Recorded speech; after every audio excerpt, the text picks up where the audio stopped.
What's your impression of the vice president's first week as the presumptive Democratic nominee, Senator? Reverend Al, thank you for having me. And I think that the vice president's launch has been spectacular.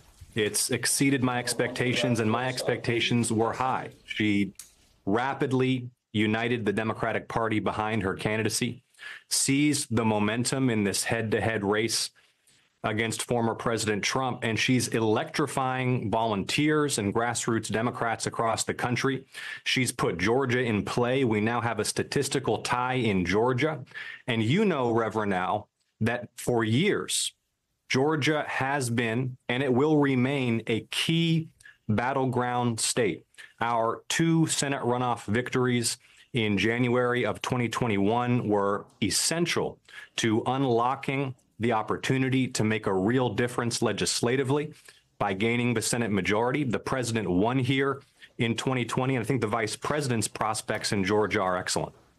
Now, Vice President Harris was a California co-chair for Senator Barack Obama's 2008 presidential bid. She campaigned for him in several states and credited his rise as an inspiration when she ran for California Attorney General later that year.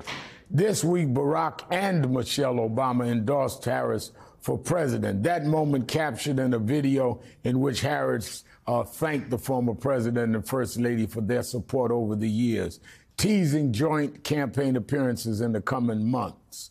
What does this endorsement from our first and only black first couple add to the vice president's momentum? I think it was strategically timed and well-timed to continue building momentum and enthusiasm.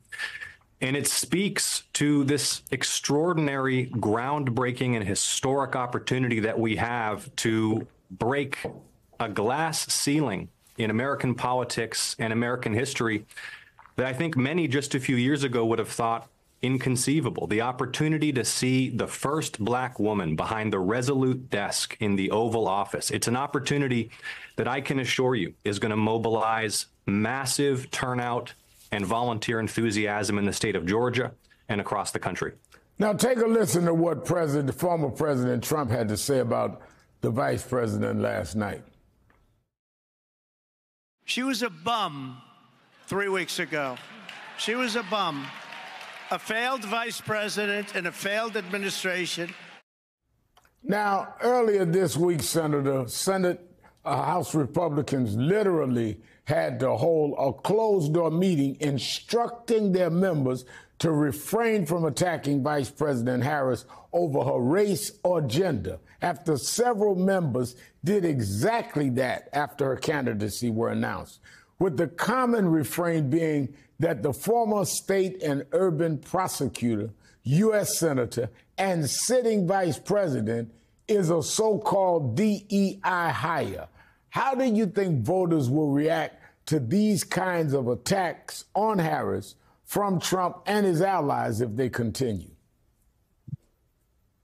It's clear that the former president and his allies in Congress are having a very difficult time restraining themselves from levying these kinds of overtly racist and sexist attacks against Vice President Harris. But I can assure you, Reverend Al, that here in Georgia, that strategy will backfire in a spectacular way. It is a sure path to mobilizing outraged, indignant, and determined voters to get out to the polls to send a message that this is not what Georgia is about. That's not what the United States is about. In fact, Vice President Harris' candidacy is itself a symbol of what America can be as we realize our highest ideals and open opportunities at the highest levels for people of all backgrounds.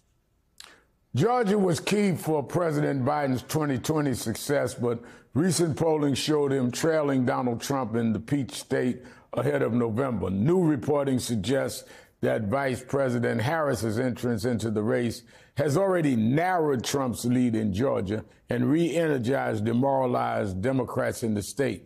Does Vice President Harris put Georgia back in play, Senator? Well, look, I think that this is a true toss-up race in Georgia. And by now, folks across the country are used to seeing just how narrow the margins will be in my state.